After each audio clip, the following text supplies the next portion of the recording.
much for Thank you so much for coming. So just to do some quick introductions, my name is Catherine.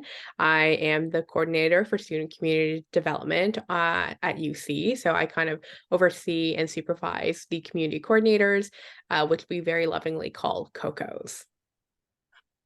Hi, everyone. My name is Jennifer Hinton. I am the manager residence life here at University College. So I oversee the residence life program at UC, so the 3 residence buildings and all the staff that work there and support our students. That includes our residence dons, head dons, and program dons as well. So we will get right into it. Sorry, I am one device today. So just some group guidelines. It might have been a while since everyone's been on a Zoom call, but just make sure that your mic is muted, please. We ask that you submit your questions in the chat function. We will have a Q&A at the very end. So we will ask that you just save your questions for the end of the presentation. And then you may also use the raise hand function during the Q&A if you'd like to speak and ask your question as opposed to write it. And then we have Alil, who is our moderator today. She raised her hand there. So please message our moderator if you are experiencing any technical difficulties. You can also reach out to Catherine as well, and she can help support that too. Perfect. Thanks, Jen. So before we start, we do want to do a land acknowledgement. Obviously, some of us might be on campus right now, others might be at home throughout the GTA, but we do want to acknowledge the land on which the University of Toronto operates. So for thousands of years, it has been the traditional land of the Huron-Wendat, the Seneca, and the Mississaugas of the Credit. Today, this meeting place is still the home to many Indigenous people from across Turtle Island, and we are very grateful to have the opportunity to work on this land.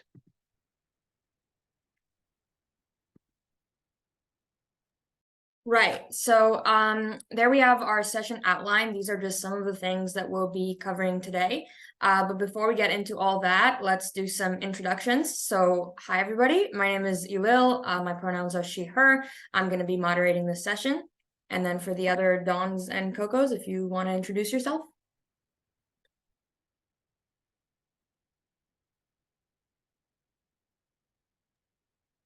Sure, I can go first.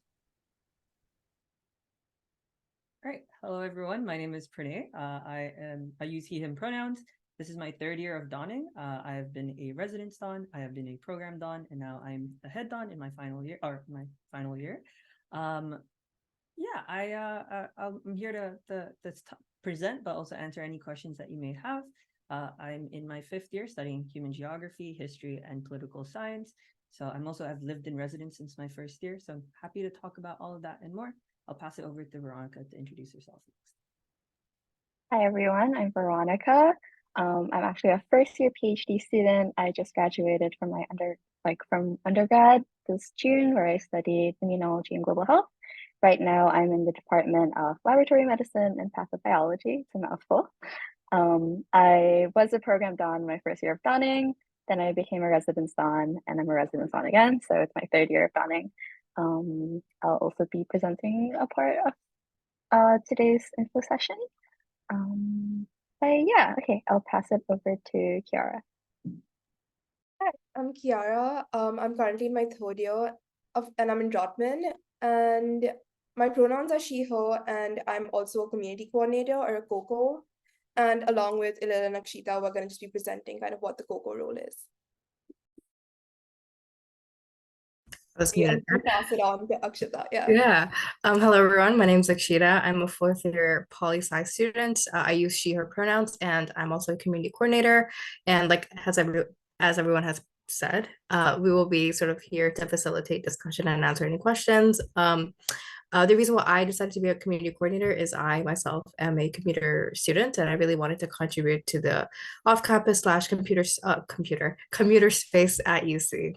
So.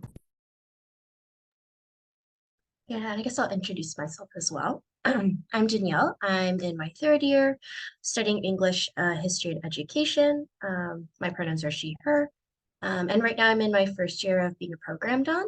But fun fact is I was a commuter student for 2 years before I became a program don. Yeah, excited to meet some of you and hear some of your guys' interest into becoming a Don or a CoCo.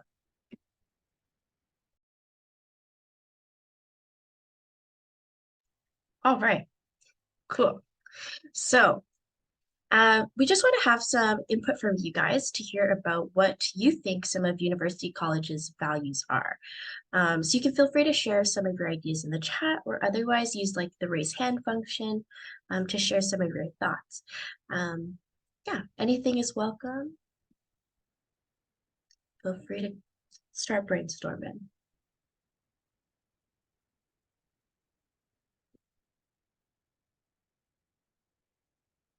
All right, so super cool student leaders. Thank you, Catherine. You know it. We work our hardest. Okay, I see Michelle says community. Yashvit says teamwork. Fatima says inclusion, diversity, community, inclusivity, diversity, community, and building. Yeah, there's so much emphasis I see in the chat of community and inclusion, working together in groups, as well as some pieces regarding diversity. I think that totally fulfills University College's values. Yeah, and so we're really happy that some of you are able to recognize that and carry that forward. So yeah, our vision statement at University College is to create a welcoming community built on the long histories of non-sectarian education and research that challenges undergraduates to excel intellectually and prepare them to engage in the wider world. So yeah, as we've mentioned, we really want to encourage students to engage in the wider world within the residence-wide programs and house-specific events that are run by some of your residence dons and the program dons, as well as, you know, as residence dons, we also acknowledge like living in residence, students get to learn about different communities and experiences, engaging in things like learning through conflict resolution. And sure, the CoCos as well definitely contribute to the space that University College is itself. So yeah. So we're gonna move on to what is a Don. So yeah, if you guys have any, you know, we're gonna invite you guys to brainstorm a little bit again. What is a Don? And what do you think Dons do? So feel free again in the chat to mention some of the ideas that you have about the role. But also feel free to, again, use the raise hand function because I've been talking. I'd love to hear some of your lovely voices. So, shall wait. Fatima, go ahead. I would say it's someone who takes care of others and puts other people's well-being forward. Love that. That's so sweet. Oh, cute. Okay, I see some action in the chat as well. And so it says supporting students within a house and building community engagement. Absolutely, Adrian. Ensuring safety and well-being of all students. For sure, Michelle. And Alex says role models. Amy says dedicated upper year students that is available to those in residence and provide support in the buildings in the safe and welcoming environment. Yes, for sure. Absolutely, Amy. That is a lot of things that make up a Don's role. And oh, last one, somebody who could share his, her, their experience of university life. For sure, we're definitely working to be role models for you. And yeah, this kind of ties into what is a Don. So some of the responsibilities that Dons do have is to help create a supportive, inclusive residence community that includes or encourages inclusion and mutual respect for the needs of all students. We try to foster a community that supports students with personal, academic, financial, interpersonal, and social concerns. As Dons, we also respond to crisis situations. Sometimes you may not see that, but we definitely do. And yeah, we supply information to residents from a residence life programming, facilities, and university services. And we work with our professional staff like Jen and Catherine to develop and facilitate education related programming in the residence context. And that's part of what I do as a program doc. Cool. I think that is all that has been mentioned. And yeah, so part of this is being a Don, you are recognized in an occupation where you are affiliated with a union. So the University College Residence Don is a unionized position with the USW Local 1998 College Residence Don Bargaining Unit. And yeah, the union basically, on behalf of all Dons, facilitates certain kinds of benefits that we receive, as well as sort of things that regulate our role as an occupation. So I'll pass it on. Yeah, that was a really good introduction on what a Don is, but how about what specifically a UC Don is?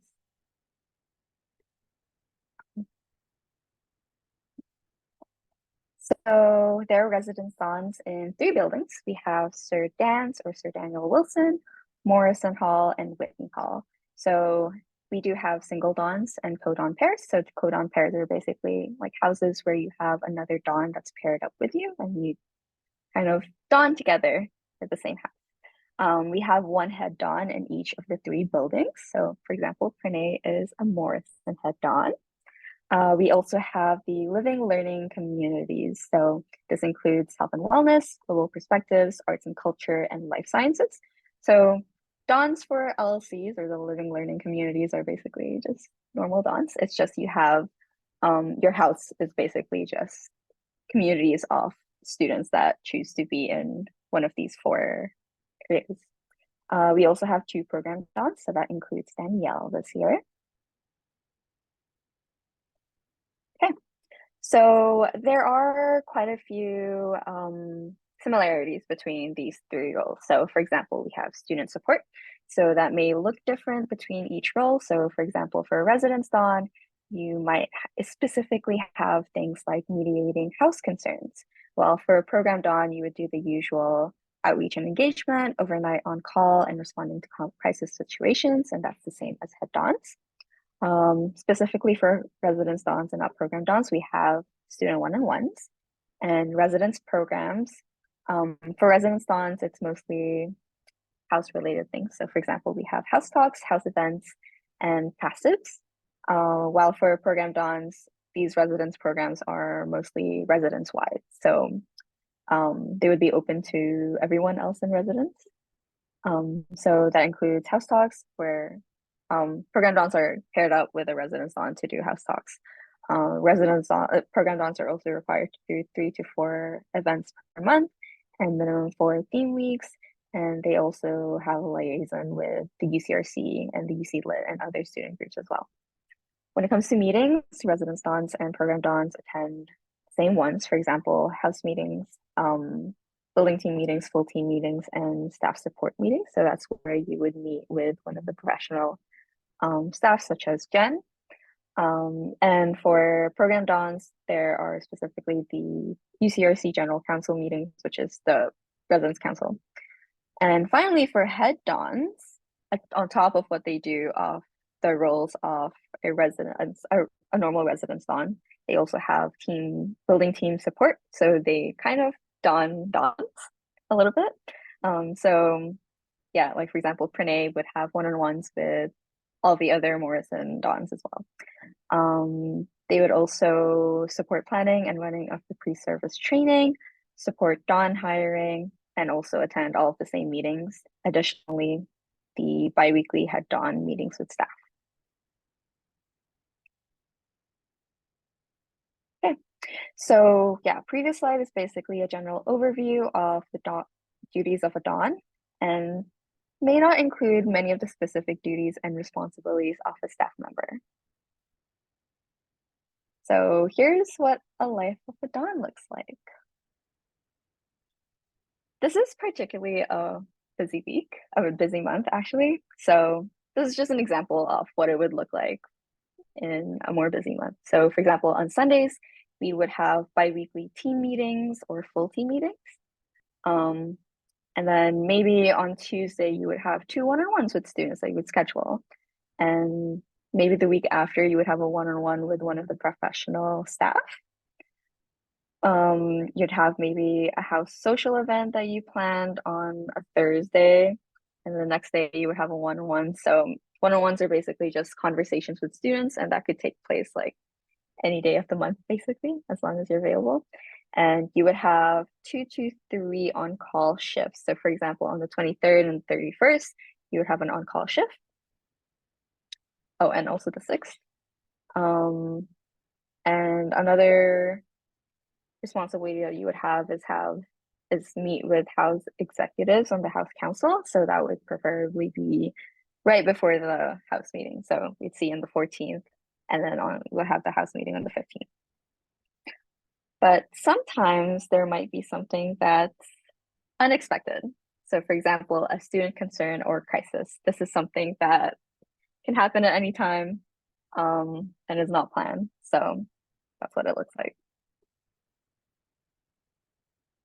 Emphasis on that. Okay, passing it off to Pranay. Thanks so much, Veronica. Yeah, Veronica did a really nice job showing you what a monthly breakdown of your schedule might look like as a Don. So we're just going to take a look at what of the just a general overview of what commitment might look like overall. So it's hard to really, you know, capture the amount of hours you're working as a Don when you're living in residence. So one thing that I always get asked when people find out I'm a Don is, you know, is it like how tough is the job? How much time are you putting towards your job? I think a really important skill that you learn very quickly is compartmentalization, realizing when you can be a Don and when you are a student or when you're just a person, and balancing all those many different hats while living and working in the place that you live, place that you work. So yeah, it's anywhere between 10 to 15 hours a week. And this not only includes all the meetings that Veronica was discussing earlier, but this could be one-on-one sessions that you have with your students. This could be the amount of pre-work that you put into throwing an event. Let's say you're doing a Mario Kart party night, or you're doing a common room decorating. So that could include, you know, buying the snacks. That could be including buying buying the decorations, you know, all of that as well. But, you know, it's definitely going to be busier during a busier part of the semester. So that first 6 weeks of the semester, as students are moving in, as you're getting accustomed to the job, you're definitely going to be spending a lot more time, I would say. And that's definitely something I found in my past 3 years of donning. Just not only getting to know your community, but also just putting in that little bit of work to make sure that the rest of the year goes smoothly. And definitely during exam season as well, just generally noticing that students may be more stressful during exam season or that midterm season. So you might be having, you know, a little more conversations with students as well. Another point to bring up is pre-service training. So pre-service training is basically that boot camp that you do before you start your official role as a Don, not teaching you everything that there is to be a Don, but more so just giving you the fundamental fundamental work, fundamental skills that you can go on and then use when you're donning. A lot of this job is learning on the job. The pre-service training is 2 weeks in advance of orientation. So for the 2024-25 year, orientation will be pushed behind a week, or brought forward a week. So that would mean that pre-service training will be starting August 12th. So taking that into consideration, as pre-service training is mandatory, it is a 9 a.m. to 5 p.m., 6 p.m. kind of commitment every single day. And so it's think of like a summer camp, but with a lot more like skills and very much condensed. There's also one in-service day that happens during January, which is a nice, it's a mandatory training session that happens usually on a Saturday. Which is a great check-in kind of training where you've had 4 months of donning. So it's like you have context for what you're learning or what you're looking for in training. I cannot stress this enough. Donning is a primary, or should be, your primary co-curricular / professional experience of the year. It's a job which might require you to prioritize it over other extracurricular commitments over the year. Just because you never know what might come up when you're a Don, whether that's, you know, there's a lot of things when you're working with a community, which it's not a bad thing at all. It's more so recognizing that when you're working with other people, you can't necessarily organize the month according to, like this will happen on a Monday, or this will happen on a Tuesday. So giving yourself some space to also focus on yourself and also being a student while being a Don is really, really important. So, thinking about what are the other commitments in your life that you might want to scale back on until you fully like get a grasp on like what being a Don is and how it fits into your schedule of being a person and being a student. Balance is something I think we all strive for in life, and there's no, if you're going to ask what's the best way to balance in the Q&A, I think we're all going to be like, we're still searching for it. But I think it's more so recognizing that you're a human with a gas tank, and that gas tank depletes over the semester. And so in recognizing that you're not going to be the same person that you are going to be at the end of the semester, and realizing that donning has a lot of responsibilities with it that may need it to be prioritized over other extracurricular commitments. But you as a student first, or you as a person and then a student first and foremost, might need to put that also first and foremost. Yeah. Right. Next up. So what are some of the benefits of being a Don? So I talked very much about like, the time commitments, but let's talk about very briefly about the benefits. There's so much to this job that's really, really fun. And there's so much I learn every year of coming back onto this team. And there's a wide set of skills that you develop, not only those soft skills of learning how to, have those one-on-one conversations with students or just with people in general, but also, learning how to listen actively, empathetically, knowing when and where it is right to offer support versus just offering a space to listen. And that's something that I found to be the biggest way of biggest carryover into my other like jobs and extracurriculars. And I've also found that being a Don or having that on my resume with those set of skills has been very, very, very fruitful or positive in my applications to other jobs and roles on campus, because recognizing that donning is a multifaceted role that involves a lot of different skills in itself. It looks really nice because I've been able to use my donning experiences in answering questions on different jobs on campus. Like being like, what's the time you experienced conflict and how do you resolve it? I'm like, which one, like, how long do I have? But I think one of the most special things about this job is not only is finding or building that community within your house or within the residence. And it's really awesome to know that at the end of the day or at the end of the year, you will have made an impact on students that you will not have realized, whether that's the events you hold or whether that's saying hi to that same student at, whenever you pass by them, or whether it's the exam care kits that you packed out at the end of the semester. You do build a community and it's an awesome one to see. And last but not least, you get to be part of an awesome team called the Dawn team, where we do all sorts of fun things together, where there's so much to learn from everyone. But it's just, I've loved being part of 3 separate Dawn teams because some of my best friends have come from the Dawn team. Veronica and I met on the as program Dons, and we're still doing this 3 years later, which is awesome. But yeah. Great. I'll pass it over to Jen to talk about the money. This is me, the money. I'm sure everyone's very excited for this one. As far as kind of the pay, so the pay is outlined within our collective bargaining agreement. So as Danielle mentioned at the beginning, this position is a unionized position. So what kind of the pay is outlined here. It's not a typical or traditional job in the fact you're not paid an hourly wage. So you're paid in monthly installments. So that's kind of outlined there. And again, this is also partial to the fact that not everything can be scheduled for the Dawn role, as Pranay and Veronica also kind of alluded to. Things kind of come up last minute on an on-call shift and things like that. So this kind of accounts for those pieces. So I will hand it off to the CoCos.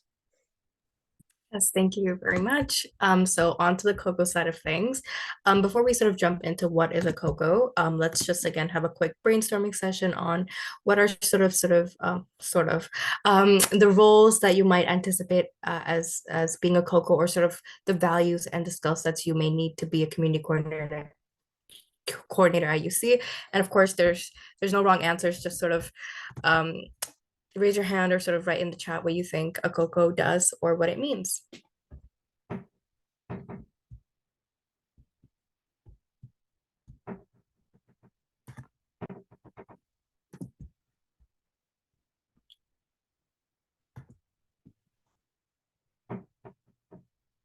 Yes, Michelle says creating a community for the commuters. Yes. We have a lot of great spaces at UC, which are sort of commuter centered and for students living off campus. So yeah, so we will definitely get to that point. Um, Adrian says organizing activities and planning out sessions with houses regarding important topics. That I think might be pertaining to the Dawn role specifically, especially with the houses. Like they probably have their own meetings with their own houses, but adding that to the CoCo role, we do organize a lot of activities and sort of plan out those activities for students coming to the CSC, which is a community student center, or and the CRR, which is the Clark Reading Room, and yeah, so we do have a lot of great programming for off-campus / commuter students. Yeah, okay. So now, let's cut the suspense to get to the actual part. So, a community coordinator, what do they do? So, they plan and implement student life programming based on the needs and desires of the university college community. They foster and sustain an engaged off-campus / commuter student community. They also support students to necessary academic, social, financial, and health resources and opportunities on campus. And they animate the University College Commuter Student Center, so the CSC, and the Clark Reading Room, the CRR. And this is life of a CoCo. So this is sort of a typical day or sort of what some of the job duties of a CoCo entail. So program development, so developing and facilitating events and programs, and evaluating outreach and engagement for student engagements. So oftentimes the way that we sort of work is we work in teams, and we sort of help each other out to plan programs and events. Some of them could be like exam jams, or what's another one that we had like a Taylor Swift listening party, which was really, really fun. And we made bracelets and it was a huge success. So yeah, like fun things like that. And community engagement. So collaborations with campus partners and resources, weekly office hours, actively connecting with university college, and exploring ways to develop engagement for in-person and online spaces. So every CoCo here, we have office hours. So half of our office hours are in the CSC and half of them are in the CRR. And this is a great way for students who are using this space to ask questions about like what do we do here, what is a CoCo, or like, hey, do you have any resources about academic success, or like how do I access the writing center? So we're definitely a great resource to use, and to ask any questions or concerns that students might have, or just if you need help navigating UC, because it can be a bit daunting, or just navigating campus in general, come talk to us and we will definitely help you with that. And yeah, and this is just another continued part of what I was talking about in the previous slide. So student support, so supporting orientation and transition programming for commuter students, supporting students with personal, academic, financial, interpersonal, or social concerns, supplying information on commuter life, resources, and referral services, including academic, health, counseling, and financial aid, addressing student behavioral issues that impact the safety, well-being, or enjoyment of commuters in the CSC and the Clark Reading Room, or which violate the community standards, and assisting students with conflict resolution and crisis response. So as I think Pranay mentioned, that the pre-service training, we also train with the Dons, and we're well trained in all of these facets. So we know what resources are available on campus. We know sort of how to navigate conflict resolution. We sort of know how to support students with personal, academic, financial, all these concerns that they may have. So we're well trained for this, and of course we love what we do, and life is never boring, as being a CoCo or a Don. So next I'm going to hand it off to Kiara, who will be talking about the time commitment. Yeah, so essentially the CoCos every week, we can work up to 10 hours a week. It's not a fixed 10 hours a week, but it's normally a range within that. So, and we're also paid an hourly wage of $20.47 per hour. So just like a Don, being a CoCo should be your primary co-curricular or your professional experience of the year, because you do have certain responsibilities. And while this doesn't mean that you can't do like various extracurricular activities, or while you can't have other activities, you should still be able to adequately manage your academics and your CoCo responsibilities, and that should kind of be your priority. Because at the end of the day, there's definitely an emphasis on being a student, and that's extremely important. It's always you're a student first. But after that, you should kind of like be able to cover all of your CoCo responsibilities, just because it is at the end of the day a sort of leadership position, and you just have certain responsibilities that you should be able to fulfill. And I would just move on to the benefits of being a CoCo. So this is my first year of being a CoCo, but I have loved it so far. I feel like you do develop a lot of leadership experience through planning the events and through kind of talking to different students and through training as well. You develop communication skills, you develop critical thinking skills, leadership skills, and you're also able to take on a community mentorship role when you're kind of talking to so many people in the community. So since U of T is a commuter camp, like it's a commuter school at the end of the day, and we do have a really large population of commuters, you actually do end up meeting people who you wouldn't meet in day-to-day lives. I've had such fun interactions with students that I wouldn't have had otherwise. And it's actually very, it feels really good to actually be able to help these students, because as a commuter, sometimes you don't know what resources you have as the same way as you would have access to it in residence. So being able to kind of engage with the community and just help students out is extremely rewarding.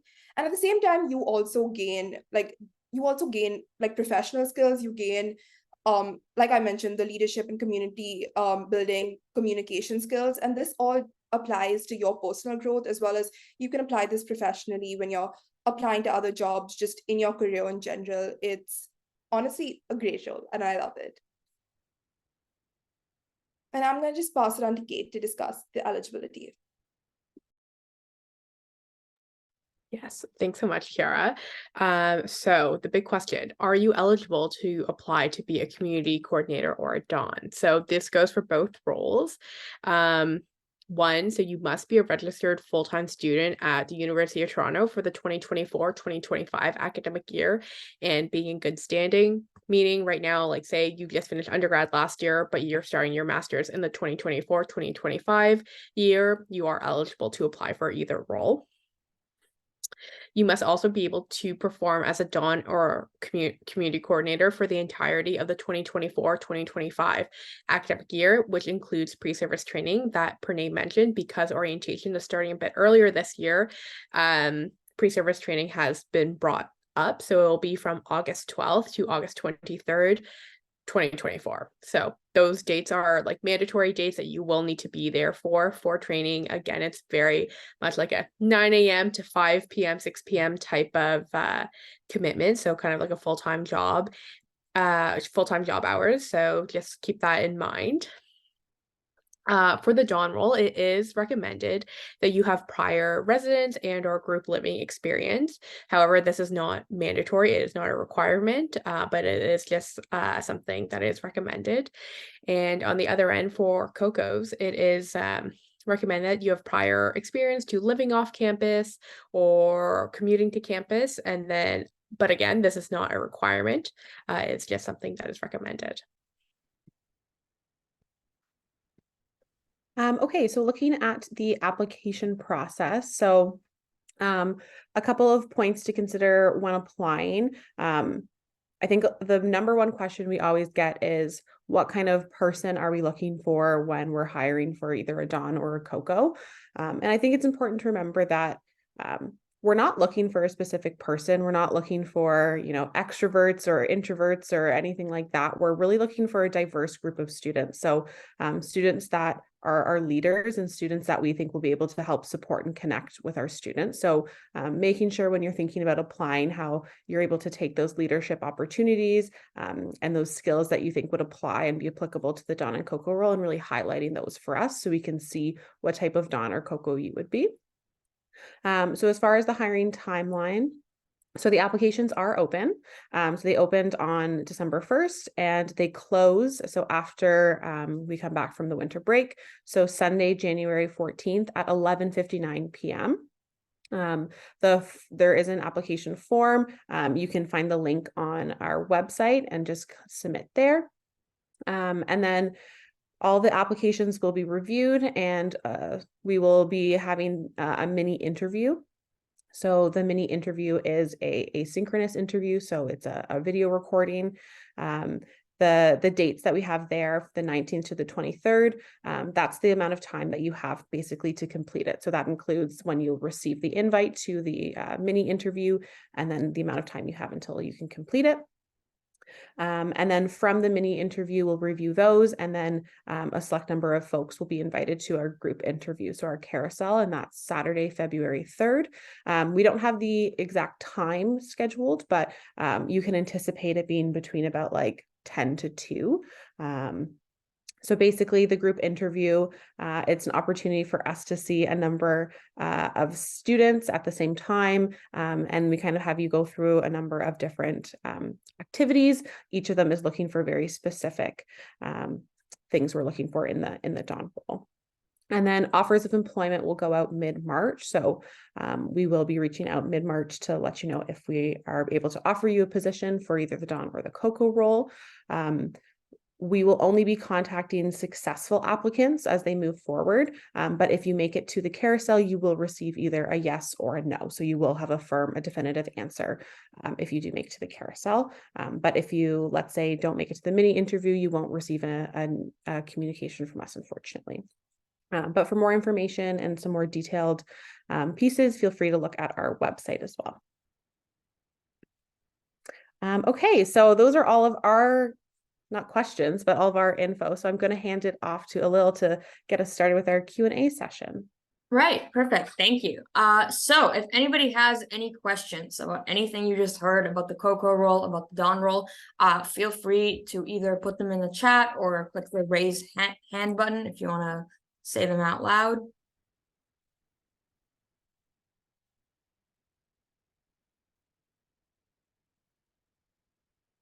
Okay.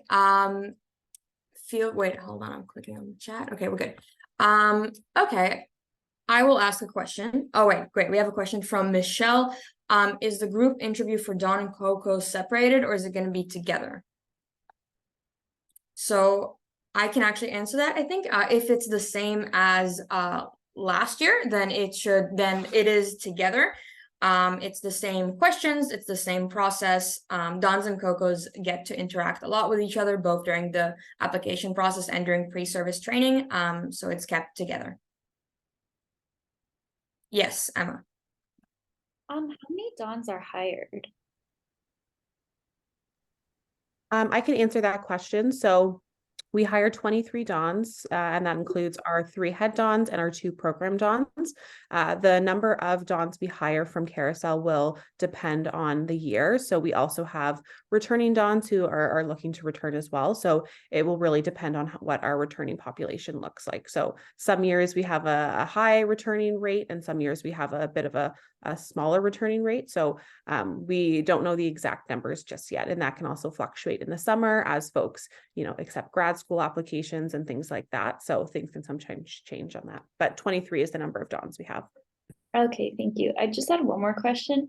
Do you know when the summer Dawn applications are? Summer Dawn applications would be in March, and you'd be able to find information on that on our Instagram. Okay, thank you. No problem. We also have a question from Ella in the chat. Just to confirm, 75% of the resident costs are covered if you're in the Dawn role? So the way it works is the pay is the 75% of the Dawn role, and then as well, you pay 75% of the room rate as well. So it ends up being like there's a little bit owed at the end, but you do make money each month. I don't know the exact number as I don't see the exact numbers, but there is a smaller amount that's made. But also I can hand it off to one of the Dons if one of them feels comfortable answering, but by no means do you have to as well. No? Okay, let's go to the next question then. Yeah. Right. So yes, Amy. Hiya. I just wanted to ask for Donfit with regards to like experience. So I'm in my third year and I have a lot of experience from my second year that will help benefit the role in terms of the application process and then skills going forward if I do get it. Um, I don't have much this year. Like, is that sort of gap fine? Is that like it's a bit of a weird question, but just for personal reasons, I haven't been doing much leadership stuff this year. So is that okay? Absolutely. As long as you have leadership experience, that's what we're kind of looking for. We understand life comes up. So it might not necessarily be, as much as you wanted in one year compared to another. So as long as you're able to articulate that you have leadership experience and those skills, that's what we're looking for. Okay, thank you. Emma? How much leadership experience are we required to have? It will honestly depend on the cohort, like what the pool looks like.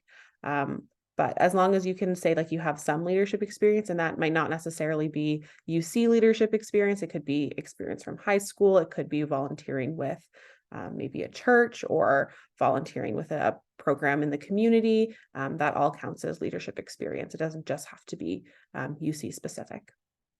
Okay, thank you.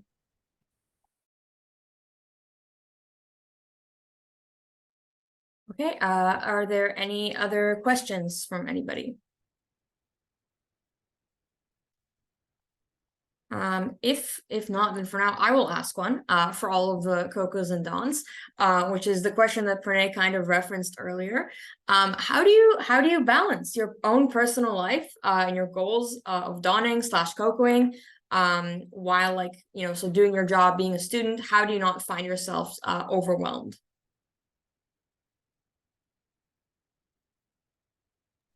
I guess I can take this on from a CoCo perspective. I think that with everything in life and just trying to find balance, I think time management is really important. Managing sort of your schoolwork, your CoCo work, and also your self-care time as well. I think that time is also precious too. And oftentimes we get, I guess, like just swept up with like work and school and like other things, and we neglect ourselves. So I think I try to pencil that time in as well. Yeah, I think just there are times where things are overwhelming. Like exam seasons could be something that's very overwhelming, very stressful, and I think this is sort of the time where at least for CoCos, we can definitely take a little bit of a step back from our duties, but I'm not sure about the Dons. But yeah, and yeah, I think again the key thing is just to manage your time as well as you can, and just staying on top of your commitments and your schoolwork and things like that. Awesome, thank you. Do any of the other Dons or CoCos have comments they'd like to add, or that was a pretty good answer? Oh, I could add stuff. Yeah, I mean, I think it's really important to recognize where that because you live where you work, there are challenges that come with that, but also opportunities. So for example, you're never far away from school, but you're also never far away from school. So, you can wake up 5 minutes before your class in Sid Smith and be okay. But I think also recognizing that there's a lot of work done in pre-service training to really get a good snapshot of what the year is supposed to look like. So you're not going to be suddenly emailed saying, hey, there's a house meeting the January house meeting is going to be this date. All of those dates and important dates of the job are told to you well in advance. And I think what's really been helpful is like sitting down and putting that all in my calendar, and also putting all of my schoolwork in my calendar and looking at where the stressful points are going to be. But I think the second really important point to this is really communicating that, whether you're working with a codon or whether you're working with a team. So as a hit don, I both have, and a don of Brady, I both have a codon and a don and a team of dons that I work with. And I think communicating with both my codon when I'm having a stressful part of the semester, telling them like, hey, one of our students just came up to me letting me know that they might need a little bit more help with like navigating the resources on campus. and like letting them know, hey, do you mind like taking this on, and then vice versa, is really important, because I feel like you're working in a team. You might as well take advantage of working in a team by not only, you know, pulling your own weight, but also supporting those around you. So I feel like I'll be a liar if I say I've never felt overwhelmed in this job ever. But I definitely have learned so many valuable like skills and strategies from the different times I've been overwhelmed, that like in my third year, it's really like looking back at the challenges I faced in my first year when it came to time management, I'm like, oh yeah, like I've learned how to do like deal with that by implementing these set of strategies. So yeah, I mean, overwhelm is inevitable, but it's more so how you pick yourself back up. And I'm very grateful to have a very supportive team behind me, but also like being very open with my like support staff from like my supervisors. Like, so, and it's nice to have those kinds of check-ins from both the supervisors to me, but also me to my team. Yeah. Right. Thank you so much, Pranay, for that answer. Another question that I will ask, because I think it might be helpful to some of you, is for our CoCos and Dons. What advice would you offer to somebody who is applying, who's going to go through this like 3-stage application process? You know, we all went through it last year or the years before. Do you have any advice that you would give? I can answer this question. Okay, so this is something that I personally dealt with throughout all 3 years of donning. It's the whole feeling of like the person that you are isn't fit to be a don, which is not true, because I'm personally very introverted. I don't like confrontation, and I felt like when I was applying, those were all the things that a don should be. But in actuality, you get chosen because of the person that you are and your lived experiences. And that's why we have such a diverse team, because we all have different lived experiences. So, you know, just believe in yourself. I did, and it worked out fine. So, yeah, just don't be ashamed of who you are and just live authentically. And yeah, don't try to be someone you're not. Renee, exactly that. But yeah, have faith in yourself. Thank you. Yeah. I would also just I would add to that also just remember that while you're going through the interview process, you make it to the carousel interview stage, which can be a little intimidating. Group interviews, if you haven't done it before, that everybody is super welcoming and super supportive. And it's just like a good time. Ella, yes.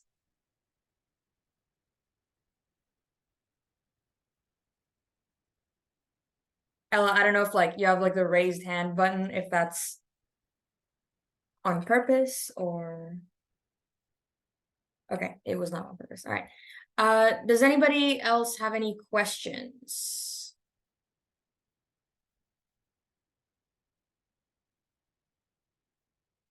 In that case, should we continue with the Yeah, maybe we can do this last one and then we can wrap up if there's no more questions. Okay, sure, sounds good.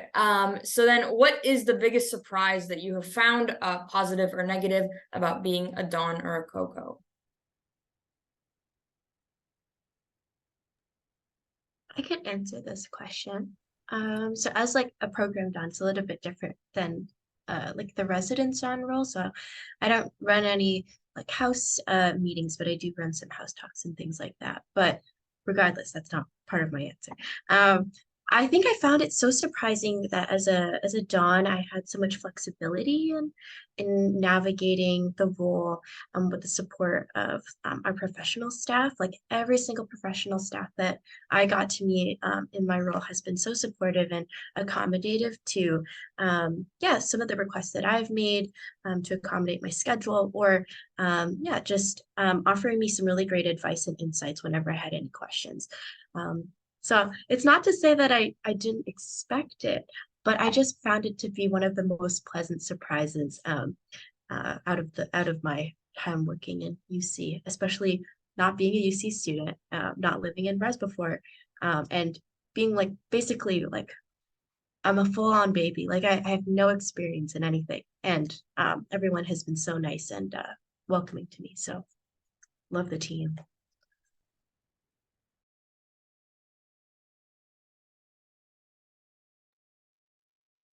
Okay, perfect. I think that can wrap up the Q&A section, unless anybody has any like last minute questions.